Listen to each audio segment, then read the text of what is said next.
Our daughter is a thief, and we have proof. That's what my father said, standing at the head of the Thanksgiving table, in front of 30 relatives, holding a white envelope like it was a verdict he'd been rehearsing for weeks. He slid it across the table to me. A court summons. Every eye in that dining room locked on my face. My mother was already crying, her favorite weapon, loaded and ready. I looked at the envelope. Then I looked at my father. And I smiled. Because 4 months earlier, I'd hired someone whose entire job is tracing where money disappears. And what they found didn't just clear my name. It blew apart a lie my parents had been building since the day my grandfather died. Before I go on, please take a moment to like and subscribe, but only if you genuinely connect with this story. Drop your location and local time in the comments. I'm Ophelia, I'm 32, and I'm a registered nurse from a small town in Georgia. Now let me take you back 8 months, to the week my grandfather Earl Palmer was buried. My grandfather Earl Palmer died on a Tuesday in March. He was 84. Pneumonia, they said. Quick, at the end. I drove 3 hours from my apartment to the funeral home in Dawson, Georgia. Population 4,000, give or take. The kind of town where everyone knows your maiden name and your credit score. I grew up there. My grandfather raised me half the time. He taught me to read sitting on his porch. Took me fishing every summer at Lake Blackshear until I was 15 and thought I was too cool for it. When I got accepted into nursing school, he mailed me a card with a $50 check inside. The memo line said, "Proud of you, Ophi," but the last 3 years of his life, I barely heard from him. I called. He didn't answer. I sent letters, birthday cards, photos from work, a Christmas note every December. Nothing came back. No reply. No returned mail either. Just silence.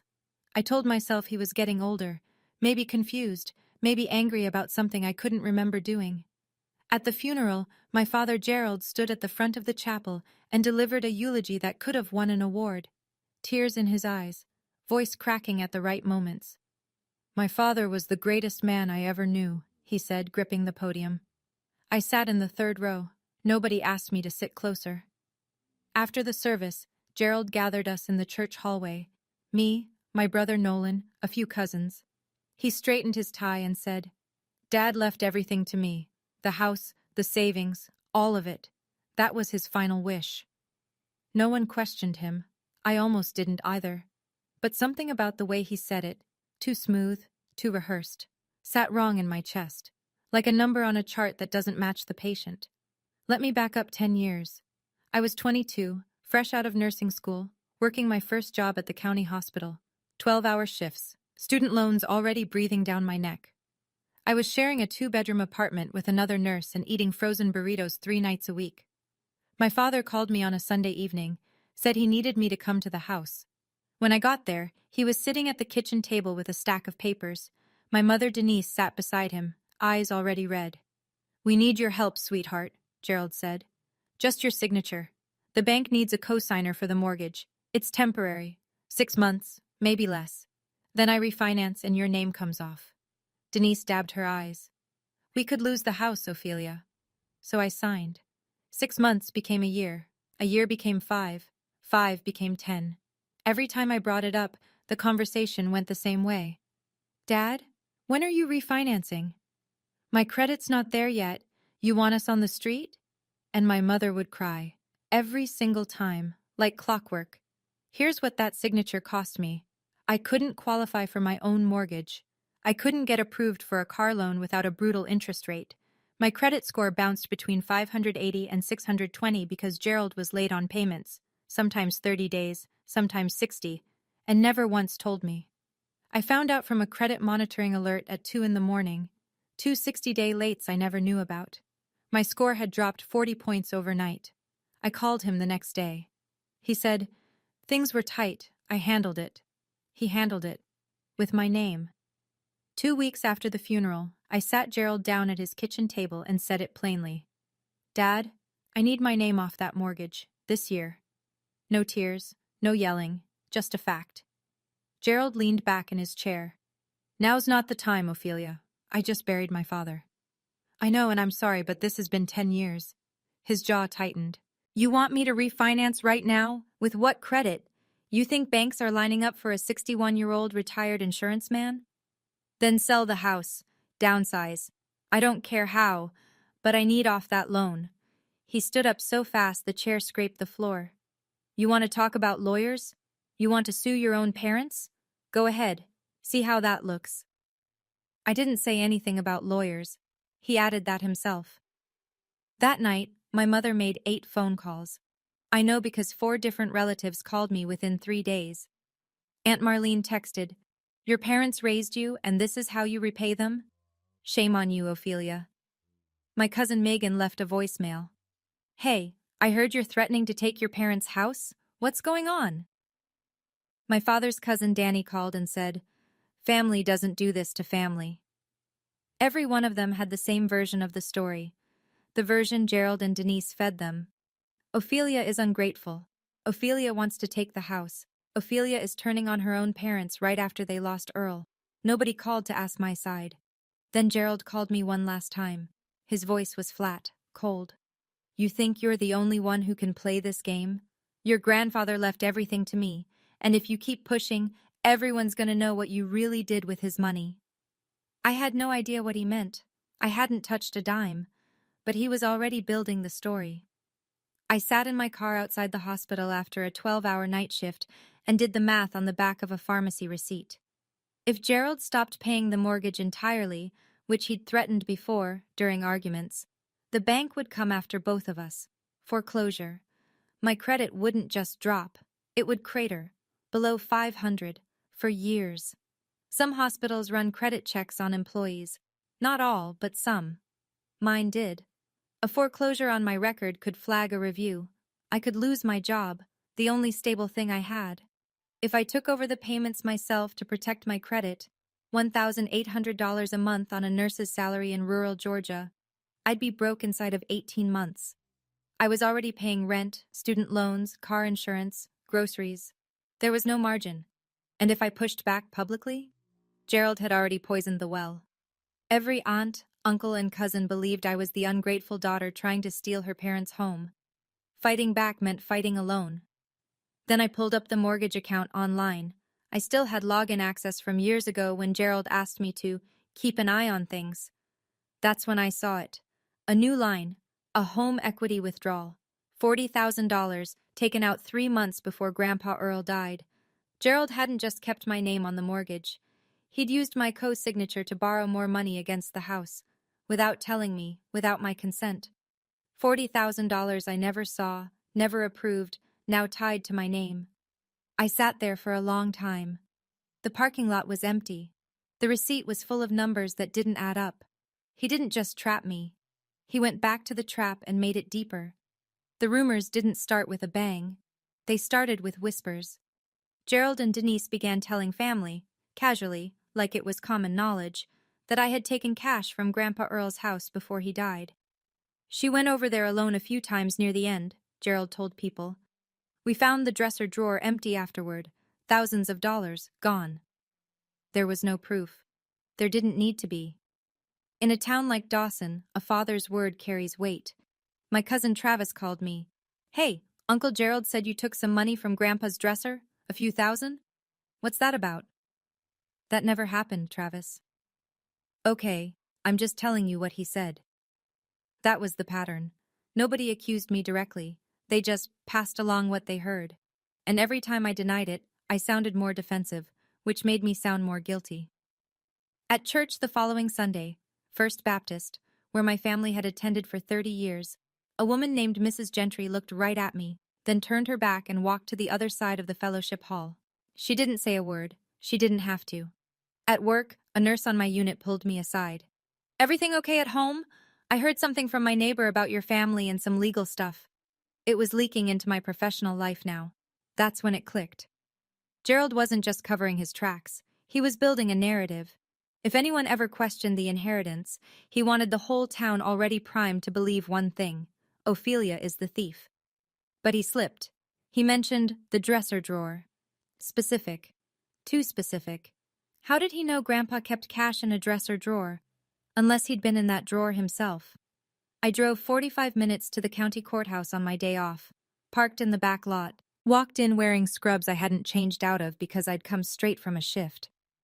The clerk at the probate office was a woman named Diane, with reading glasses on a beaded chain. I told her I needed a copy of the probate file for Earl James Palmer, deceased March of this year. Relation? She asked. Granddaughter. She didn't hesitate. Probate records are public. Anyone can request them. She printed the file and handed it to me in a manila folder. I sat on a bench in the courthouse hallway and opened it. The will was there, the one Gerald had filed, typed, notarized, dated 14 months before Grandpa died. It said, "I leave all real and personal property to my son, Gerald Ray Palmer. All of it, the house, the savings accounts, everything." I read it twice. Then I looked at the signature at the bottom. Earl James Palmer. I'd seen my grandfather's handwriting hundreds of times, on birthday cards every year, on the memo line of every Christmas check. On a note he left in my lunchbox once when I was 9 that said, "You're smarter than you think, Ophi." His handwriting was shaky but specific. The E always leaned left, the P had a long tail. It was as familiar to me as my own. The signature on that will was close, but it wasn't his. The E was too upright, the P too short.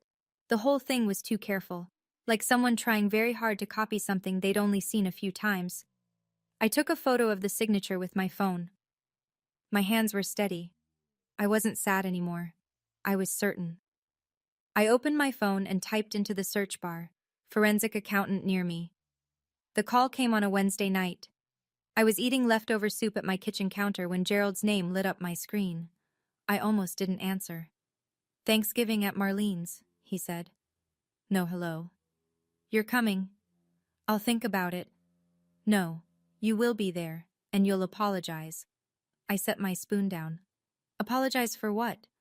"For what you stole, in front of everyone." "I didn't steal anything, Dad." "Then you won't mind proving it." A pause. Then, "See you Thursday." He hung up before I could respond. I stood in my kitchen for a long time, holding the phone against my thigh. The soup got cold. I didn't touch it again. Gerald wasn't inviting me to dinner. He was building a courtroom. 20 minutes later, my mother texted. The message was long, 4 paragraphs of her usual language, words like healing and closure, and as a family. The last line read, "Your father just wants to resolve this privately. Don't make it bigger than it needs to be, privately, in front of 30 people." I learned later that Gerald had called 10 additional relatives, people who normally skipped Thanksgiving, second cousins, a great aunt from Macon, Denise's college roommate. He wanted the room full. He wanted witnesses, not witnesses to the truth, witnesses to the performance. I sat on my couch that night and stared at the ceiling. I had a choice. I could skip Thanksgiving, stay home, let Gerald tell whatever story he wanted to an audience that already believed him, or I could walk into that room and face whatever he'd prepared. I thought about my grandfather. About 3 years of silence that wasn't silence at all. It was sabotage. I texted Gerald back one word. Coming. Denise called Nolan the next day. I know because Nolan called me an hour later, sounding like a man standing on a bridge trying to figure out which side to jump to. "What's going on, Ophelia? Mom says you took money from Grandpa?" "Did you ever see me take anything, Nolan?" A beat. "No." "Did I ever mention Grandpa's money to you? Ever?" "No, but Mom's really upset."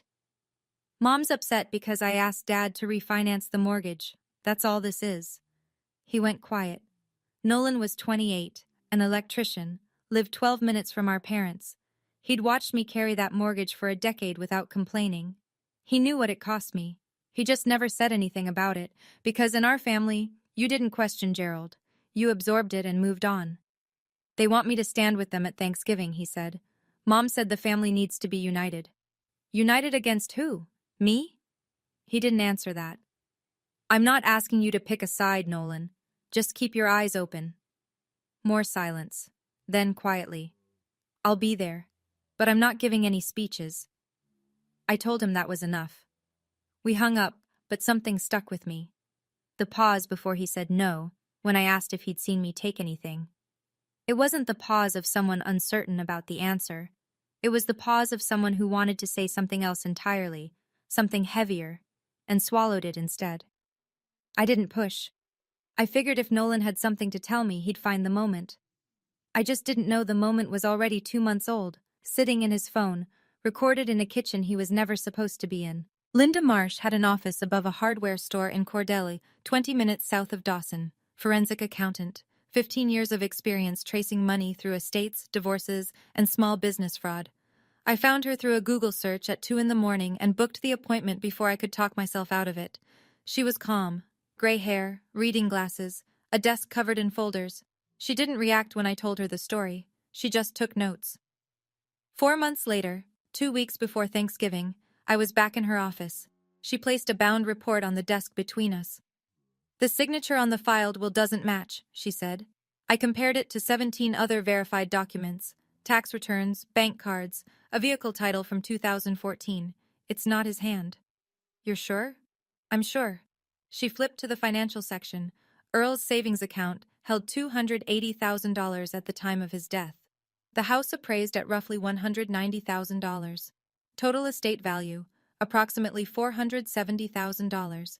After probate closed, Gerald withdrew $350,000 across several transactions. Linda had mapped every dollar. $120,000 paid off Gerald's personal credit card debt.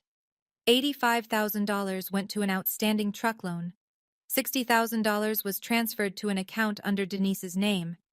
$45,000 paid a contractor for home renovations. $40,000 was pulled in cash, untraceable. I stared at the numbers. He forged the will, I said, and took $350,000. Linda nodded. Do you want me to compile this into a formal report? Because once I do, this becomes something you can't walk back. I didn't hesitate. Do it. She closed the folder. I'll have it ready in 10 days. 10 days. That would be 3 days before Thanksgiving. $350,000. That wasn't desperation. That was a plan. My grandfather used to mention his sister Ruth now and then, usually in passing. Ruth's got more sense than the rest of us combined, he'd say, shaking his head like it was both a compliment and a complaint. Ruth Palmer, 74, lived alone in a clapboard house in Americus, 40 minutes south. She hadn't come to a family dinner in 9 years, some falling out with Gerald that no one explained and everyone accepted. I found her number in Grandpa's old address book, which I'd kept in a shoebox after the funeral. I called on a Thursday evening, half expecting the line to be disconnected.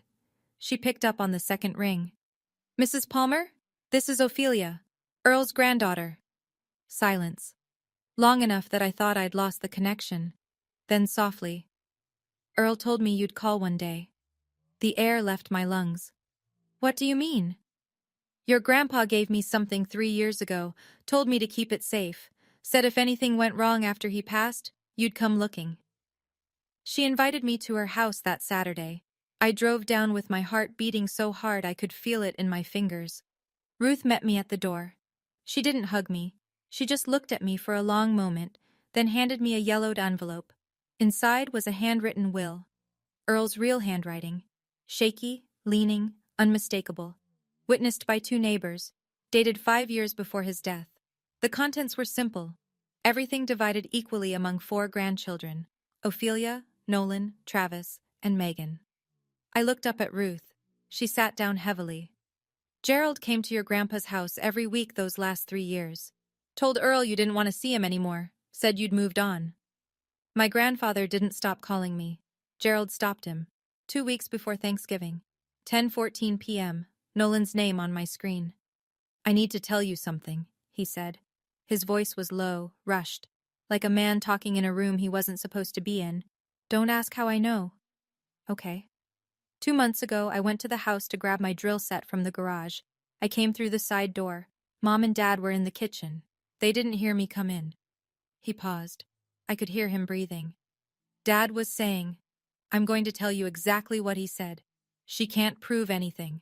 The will is filed. It's done. I gripped the edge of my couch cushion. And then Mom said, but what if she gets a lawyer? And Dad said, then we go louder. We make her the villain. Nobody's gonna believe her over us. Silence on both ends. Nolan, tell me you recorded that. I hit record the second I heard them arguing. I have the whole thing. He sent me the audio file while we were still on the phone. I played it. Gerald's voice filled my apartment. Muffled, tinny, but unmistakable. Denise's too. Every word exactly as Nolan described. Why didn't you tell me sooner? I asked. He was quiet for a long time, then, because I was scared, Ophelia. They're my parents too. I didn't know what to do with it. I understood that. I really did. Fear doesn't always look like shaking hands. Sometimes it looks like 2 months of silence, carrying a recording on your phone like a grenade you don't know how to throw. Thank you, I said. That took guts. What are you going to do? I don't know yet, but I'm not going to Thanksgiving empty-handed. The estate attorney's name was Harlan Bates. Small office on Main Street in Albany.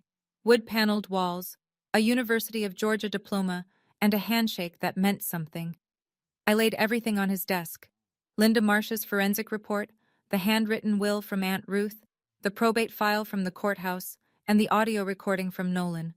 He spent 40 minutes reading, didn't say a word until he was finished. Then he looked up. This is fraud, clear as day. Forged signature, falsified probate filing, misappropriation of estate assets. You have standing to challenge the will and file a civil claim. If the DA's office picks it up, it could go criminal. I'm not suing anyone. Not yet. I just need to be ready. He nodded slowly. Ready for what, exactly? My father is planning something for Thanksgiving. I don't know what, but I know him. He won't let this go quietly. Harlan assembled a packet for me, a summary of the forensic findings, a certified copy of the original will, and a printout of the account transfers showing where the $350,000 went. He put it all in a large manila envelope and sealed it. If you ever need to use this, he said, it speaks for itself. I put the envelope in my bag. That evening I called Aunt Ruth. Would you come to Thanksgiving at Marlene's? Silence. Then, I haven't been to a family dinner in 9 years. I know. Another pause. For Earl, I'll be there. I hung up and sat on the edge of my bed. The envelope was in my bag by the door. If Gerald said nothing at Thanksgiving, it would stay there, sealed, untouched. But I knew my father. Silence had never been his style. Okay, I need to pause here for a second. This part isn't in the story. This is just me, talking to you. Sitting in that lawyer's office, holding that envelope, I almost backed out. Almost put it back on his desk and said, forget it. Because part of me, the part that spent 32 years being Gerald Palmer's daughter, still wanted to believe there was an explanation. That maybe I had it wrong. But here's my question for you. If you had the proof in your hands, would you bring it to Thanksgiving? Or would you keep the peace? Let me know in the comments. All right. Thanksgiving morning. Aunt Marlene's house sat on a half-acre lot on Pinewood Drive, a white ranch style with black shutters and an American flag on the porch. The driveway was already full when I pulled up at 1:15. Trucks, sedans, a minivan with a car seat in back.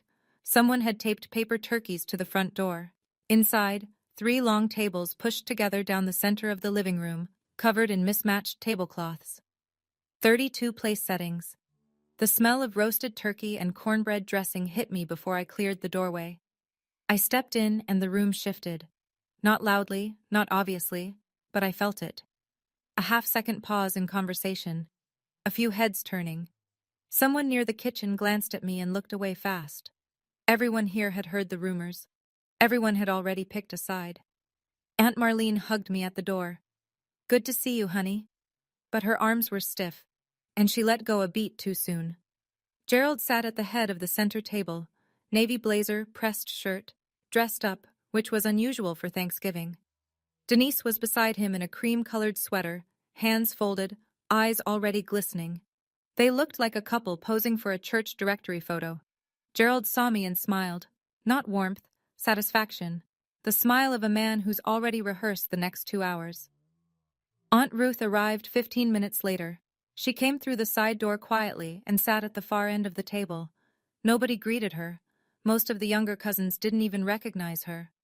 9 years is a long time. Nolan was in the middle of the table, staring at his empty plate like it held the answers to something. I set my bag under my chair, the envelope pressed against my ankle. The turkey was carved, the prayer was said, and Gerald waited. We were 20 minutes into the meal when Gerald tapped his knife against his water glass. The room went quiet in layers. The adults first, then the teenagers, then the kids at the folding table near the window. Someone turned down the football game on the TV in the den. Gerald stood. He placed both hands on the table, leaned forward slightly, and looked around the room like a man about to deliver a sermon. "Before we go around and say what we're thankful for," he began, "I need to address something that's been weighing on this family." My pulse climbed, but I didn't move. He looked at Denise. She dabbed her eyes with a napkin, right on cue. "Most of you have heard the rumors," Gerald continued. "I wish I didn't have to do this publicly. Believe me, Denise and I tried to handle it privately, but our daughter left us no choice." He paused for effect. A few relatives shifted in their seats. Uncle Danny set down his fork. "After my father passed, we discovered that a significant amount of money was missing from his accounts. We looked into it, we traced it, and the evidence points to one person in this room." He turned to me. 32 faces followed his gaze. "Our daughter Ophelia is a thief." His voice didn't waver. "And we have proof." The room held its breath. Aunt Marlene's hand went to her mouth. Cousin Megan stared at me wide-eyed. A great aunt I barely knew whispered to the woman beside her, "Oh my God!" Denise's crying grew louder, perfectly timed, perfectly pitched. Gerald stood over me like a judge at sentencing, and the entire room waited for me to crumble. I didn't. I folded my hands on the table and looked him in the eye. Gerald reached into the inside pocket of his blazer and pulled out a white envelope, crisp, official-looking. He walked slowly around the table, past Uncle Danny, past Cousin Travis, past Aunt Marlene, until he stood right beside my chair. He set the envelope in front of me. "This is a court summons," he said, loud enough for every person in the room. "We are suing you for the return of our father's money." I picked it up. The room was so quiet I could hear the kids whispering at the folding table. I opened the flap and pulled out the document inside. It looked real. At first glance, a header with the county court's name, a date, a defendant line with my full legal name, a signature at the bottom from someone I'd never heard of. But I'd spent 4 months sitting across from a lawyer. I knew what a real summons looked like. This one had no case number, no clerk's stamp. The font was wrong, too clean, too uniform. It was printed on regular copy paper, not filed stock. It was fake. Gerald had someone mock this up to scare me in front of 32 witnesses. I looked at the document. Then I set it down, gently, next to my plate. Uncle Danny leaned forward. "Gerald, if you need legal support, I know a good attorney." A cousin's wife was shaking her head. Aunt Marlene looked like she might cry. Denise was still going, real tears now, mixed with the performance ones, impossible to tell apart. Gerald crossed his arms and waited. He expected me to deny, to cry, to beg, to storm out. That was the script. That was the version of me he'd sold to everyone in this room. I looked up at him. "Are you done?" I stood up, slowly, no rush. I smoothed the napkin on the table beside my plate like I was finishing a meal at a restaurant. Every person in that room was watching. The football game was muted now. Even the kids at the folding table had gone silent. "I want everyone here to remember something," I said. My voice was steady. I wasn't performing. I was past that. "I didn't start this. Dad did." I turned to face Gerald directly. "So I'm going to ask you one question, Dad, in front of everyone, and I want a clear answer." Gerald's chin lifted, defiant, still in control, or so he believed. "Did Grandpa Earl write that will?" "Of course he did." "You're sure?" His eyes narrowed. "Are you calling me a liar? In front of my whole family?" I didn't answer that. I let the question hang in the air like smoke. Then I bent down and reached under my chair. My fingers found the bag. Inside it, the manila envelope, heavy, sealed, 4 months in the making. I placed it on the table, right next to his fake summons. The room didn't move. Gerald stared at the envelope. It was thick. It was real. And for the first time all night, something shifted behind his eyes. A flicker, fast, like a candle caught in a draft. I looked at him. "Funny," I said. "So do I." Nobody spoke. Gerald's smile was gone. Not slowly. All at once, like someone had reached inside his face and pulled it off. I unsealed the envelope. Denise stopped crying, and 32 people leaned forward. I pulled the first page from the envelope and held it up. This, I said, is a side-by-side comparison of the signature on the will Dad filed in probate, and 17 verified signatures from Grandpa Earl. Tax returns, bank documents, a vehicle title, all confirmed authentic. I passed the page to Aunt Marlene, who was closest. She put on her reading glasses. The left column showed the signature from Gerald's will. The right showed Earl's real handwriting. 17 samples, all consistent. The slanting E, the long-tailed P, the way his hand shook more in recent years but kept the same rhythm. The signature on Gerald's will was stiff, upright, careful. A copy made by someone trying too hard. Marlene's lips parted. She looked up at Gerald, then back at the page, then passed it to Uncle Danny without a word. A forensic accountant examined these samples, I said. Her professional conclusion is that the signature on the probate will is forged. That's a lie. Gerald's voice came out louder than he intended. A few people flinched. You paid someone to make that up. I didn't argue. I didn't raise my voice. I'm not asking anyone to believe me, I said. I'm asking you to look. The page moved down the table, person by person. I watched their faces change. Confusion, then recognition, then something harder. Uncle Danny held the page up to the light and shook his head slowly. Travis stared at it for a long time, then set it down and pushed it to the next person without looking at Gerald. Denise hadn't touched her napkin in 2 minutes. She was watching Gerald, not with sorrow, with fear. I reached into the envelope for the second document. I pulled out a single handwritten page. Yellowed, creased, familiar in a way that made my throat tighten. This is Grandpa Earl's real will, I said. Written in his own hand, witnessed by 2 neighbors, dated 5 years before he died. I read the keyline aloud. I leave all real and personal property to be divided equally among my 4 grandchildren, Ophelia, Nolan, Travis, and Megan. Not Gerald, not his son, his grandchildren. Gerald took a step back. Where did you get that? That isn't legitimate. And then Aunt Ruth stood up. She'd been sitting at the far end of the table, so quiet most people had forgotten she was there.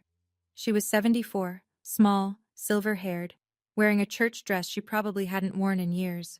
The room turned. Earl gave it to me, Ruth said. Her voice was thin but clear. 3 years ago.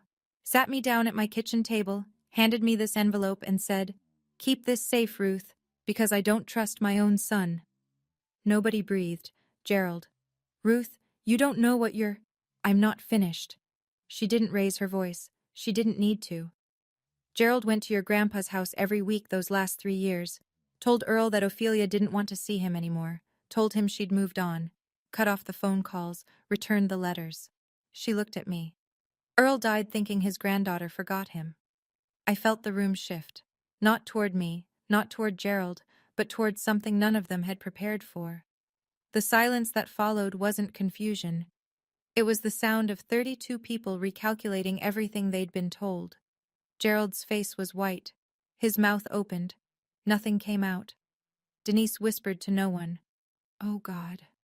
I pulled the last page from the envelope. After probate closed, Dad withdrew $350,000 from Grandpa's accounts.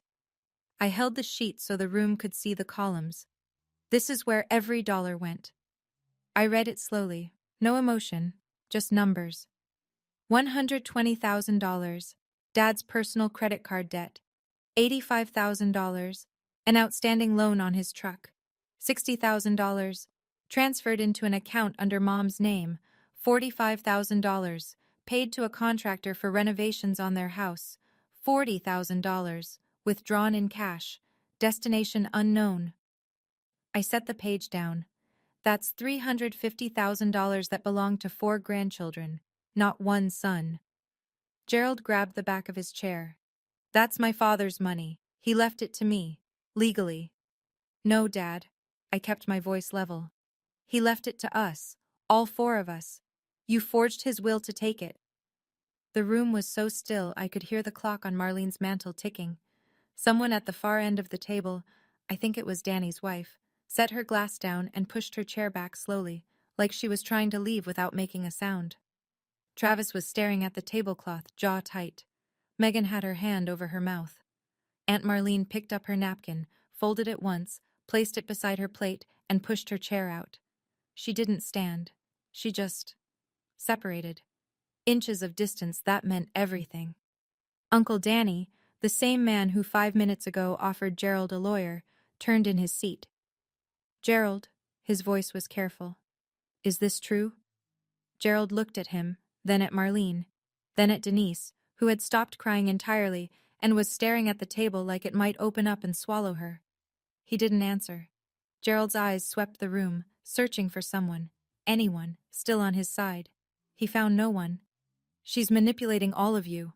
His voice cracked on the second word. These are fabricated. She paid people to, then explain the money, Dad. I didn't shout. I didn't need to. $350,000. Where did it go? He opened his mouth, closed it, opened it again. Nothing. That's when Nolan stood up. Every head in the room turned. Nolan, 28, quiet, the one who never took sides, was standing at the middle of the table with his phone in his hand. I heard them, he said. His voice was tight, like he was holding it together with both fists. 2 months ago, in the kitchen. They didn't know I was in the garage. He looked at Gerald, then at Denise. Dad said, she can't prove anything. The will is filed. It's done. Gerald, Nolan, don't. And Mom said, but what if she gets a lawyer? And Dad said, then we go louder. We make her the villain. Nobody's gonna believe her over us. Nolan tapped his phone screen and set it on the table. Gerald's voice filled the room, muffled, recorded through a garage wall, but every word clear enough to land. She can't prove anything. The will is filed. It's done. Then Denise's voice. But what if she gets a lawyer? Then Gerald again. Then we go louder. We make her the villain. The recording ended. The silence that followed was the loudest thing I'd ever heard. Gerald sat down, heavily, like the bones in his legs had quit. Denise said barely above a whisper, I told you this would happen. Not grief, not shame, anger, directed at Gerald. She'd known. She'd warned him. And now the room knew she'd known too. I want to be honest with you here. Standing in that room, watching my father's face collapse, I didn't feel victorious. I felt hollow. Because this wasn't a courtroom drama. This was Thanksgiving. These were people I'd loved my entire life. But I learned something that day. Love doesn't mean letting someone dismantle you. And silence isn't peace. It's just permission. Quick question for you. Do you think Nolan did the right thing by waiting 2 months? Or should he have told me the day he heard it? I'm genuinely curious. Drop your take below. All right, let me tell you what happened after that dinner. Nobody ate dessert. People left in waves. First the outer ring of distant relatives, then the cousins, then the uncles. Most didn't say goodbye to Gerald.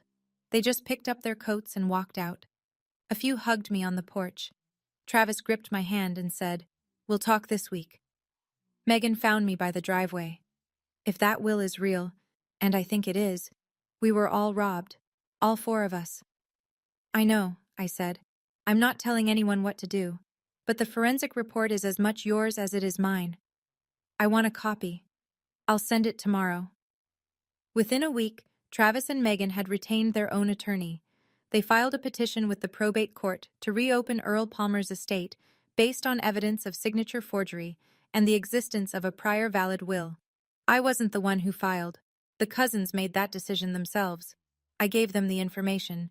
They acted on it. There's a difference, and it matters to me. The attorney also reviewed Gerald's fake summons, the one he'd slid across the table like it was a live grenade. No case number. No clerk's filing stamp. Not on record with any court in the state of Georgia. It was printed paper in a white envelope. A prop. Travis's lawyer put it bluntly. Your father tried to intimidate you with a document that has the legal weight of a restaurant menu. Gerald hadn't filed anything. He'd staged a performance with a piece of paper that wouldn't survive 10 seconds in front of a judge.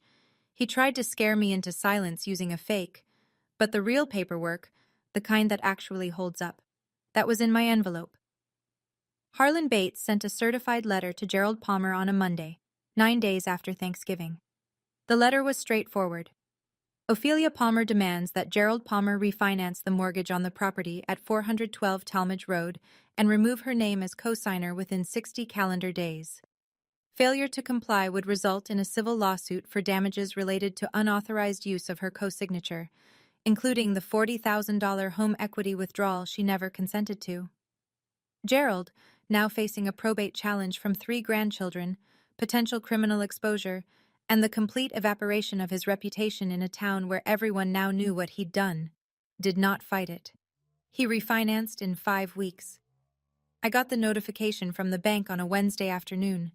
I was sitting in the hospital break room eating a granola bar between patients when my phone buzzed.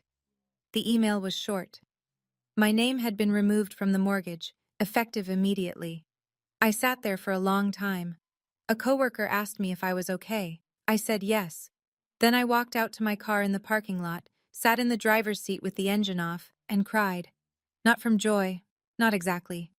From the release of something I'd been carrying so long I'd forgotten it was heavy. 10 years of someone else's debt attached to my name. 10 years of phone calls about refinancing that never happened. 10 years of watching my credit score drop because a man who called himself my father couldn't be bothered to pay on time. Gone. In 5 weeks. I pulled up my credit report on my phone. It had already started climbing. 640, then 680. The banker told me it would reach 710 within 6 months. Not perfect, but mine. Aunt Ruth called me a week before Christmas. Come by Saturday. I have something for you.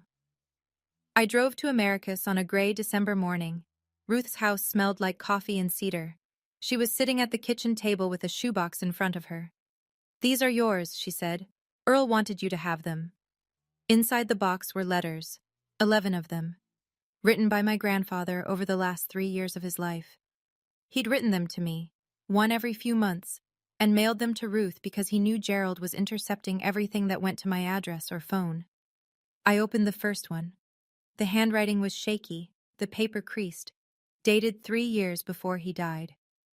Ophi, your daddy told me you don't want to see me anymore. I don't believe it. But if it's true, I want you to know I'm not angry. I just miss you. I opened the last one. Written 2 months before he passed. I'm leaving the house and the savings to you kids. All 4 of you. If your father does something different, find Ruth. She's got the real one. I love you, Ophi. I always did. I set the letter down on Ruth's kitchen table and pressed my palms flat against the wood. The grain was cold under my fingers.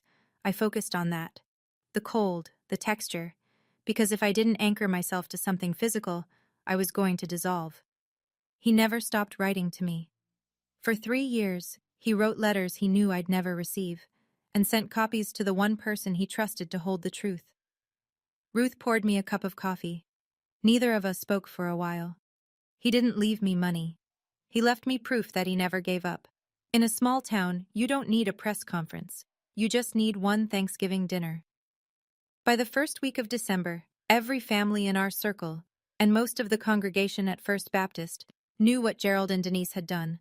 Not because I told them. I didn't have to. 32 people sat in that room. At least half of them went home and told someone. Those people told someone else. That's how it works in Dawson. Gerald and Denise stopped getting invited to things. No Christmas party at the Gentrys. No New Year's potluck at the church hall. Aunt Marlene, Denise's own sister, called her 3 days after Thanksgiving and said, I don't know exactly what you two did, but don't call me for a while. I need time. Denise tried to post a family update on Facebook. Something about false accusations and a family misunderstanding blown out of proportion. Within an hour, Travis commented with a link to the public probate filing. Denise deleted the post by dinner time. At church, Gerald shook hands with the pastor after the service like he always did, but the people who used to linger and chat moved on quickly. No one was rude, no one confronted him. They just shortened things. Fewer words, less eye contact. The invisible arithmetic of a small town adjusting its ledger. Mrs. Gentry, the woman who'd turned her back on me months ago in the fellowship hall, found me in the grocery store parking lot one Saturday. She touched my arm and said, "I owe you an apology, honey. I believed the wrong person." I told her I understood, because I did. Nobody banished Gerald and Denise. Nobody had to. In a small town, silence is the loudest sentence.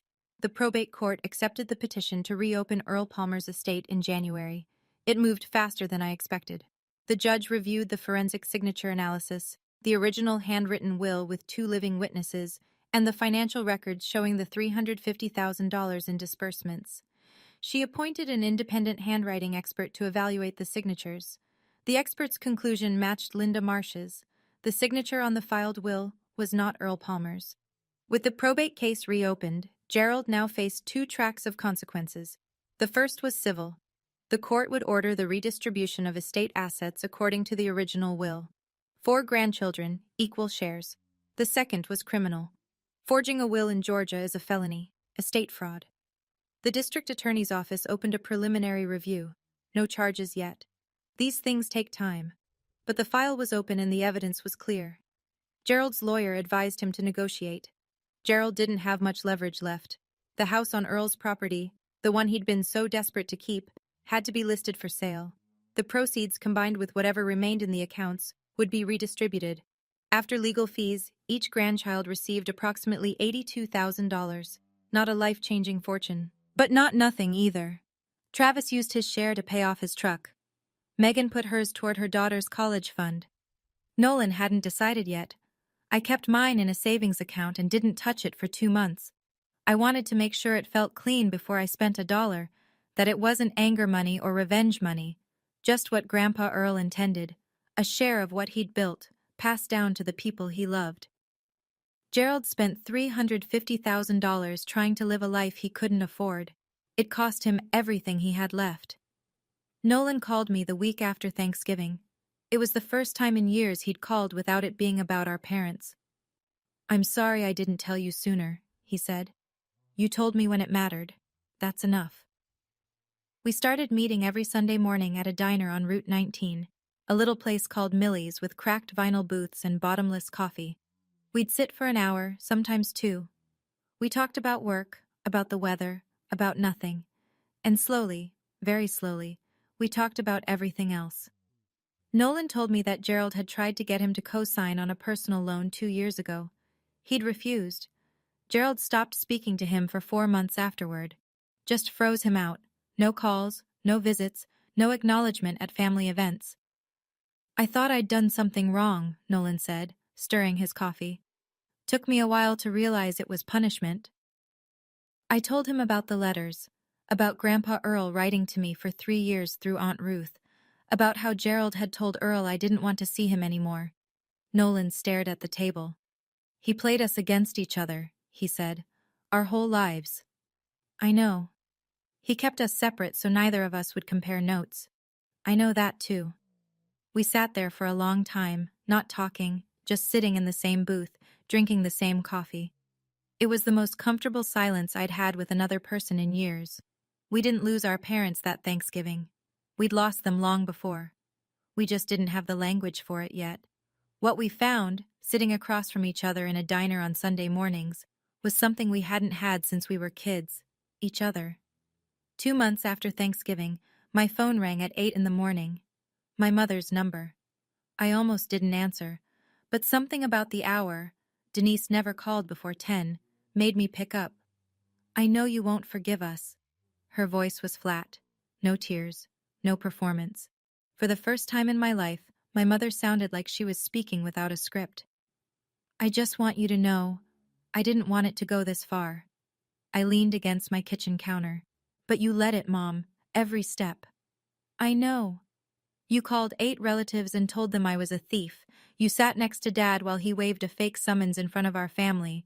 You helped him cut me off from my own grandfather." Silence. Long enough that I checked if the call had dropped. Then quietly, "I was afraid of losing the house. I know that's not enough. But that's what it was." I believed her. Not because it excused anything. It didn't. But because I'd seen that fear before. Denise Palmer had spent 35 years married to a man who made every crisis feel like the edge of a cliff. She was afraid. She was wrong. Both things were true. I need space, Mom, I said. A lot of it. Don't call me for a while. She said okay. She didn't argue. She didn't cry. Gerald never called. Not once. No text, no letter, no message through a relative. For the first time in 61 years, Gerald Palmer had nothing to say to anyone. I don't know if his silence was guilt or shame or just the absence of a plan. I spent a long time wondering. Then I stopped. I didn't slam the door. I just stopped holding it open. 4 months after Thanksgiving, I bought a house. Nothing fancy. A little 2-bedroom on Elm Street, a half-mile from the hospital. White siding, green door, a porch just wide enough for 2 chairs. 900 square feet. Built in 1978. I put down the money from Grandpa Earl's estate, $82,000, and qualified for the rest on my own credit. My score had climbed to 709 by then. The loan officer shook my hand and said, "Congratulations, Miss Palmer." No cosigner, no second name on the paperwork, just mine. The first night, I sat on the living room floor with a pizza box and a glass of sweet tea and looked at the bare walls.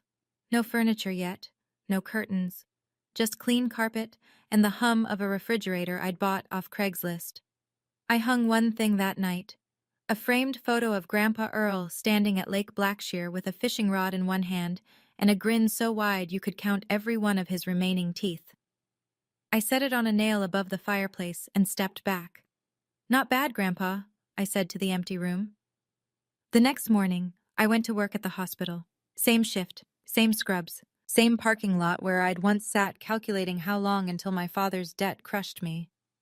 The math was different now. Rent was a mortgage, my mortgage, and the numbers worked. They finally worked. I visited Aunt Ruth every Saturday. She made coffee. I brought pound cake from the bakery on Main Street. We talked about Earl, the real Earl, not Gerald's version. She showed me photos I'd never seen. Earl at 20, in uniform. Earl at 50, building the house that Gerald would later steal. The house is small, 900 square feet, but every inch of it is mine. I'm not telling you this story because I think I'm brave. I'm telling it because for 10 years I thought endurance was the same thing as love. I thought saying yes to everything my parents asked, even when it hurt, even when it cost me, was what a good daughter does. I was wrong. A boundary isn't a wall, it's a door. You choose who gets to walk through it, and you choose when it closes. That's not cruelty. That's architecture. If you're in a situation like mine, if someone in your family is using love as currency, trading affection for compliance, making you feel guilty for protecting yourself, I need you to hear this. Saying no doesn't make you ungrateful.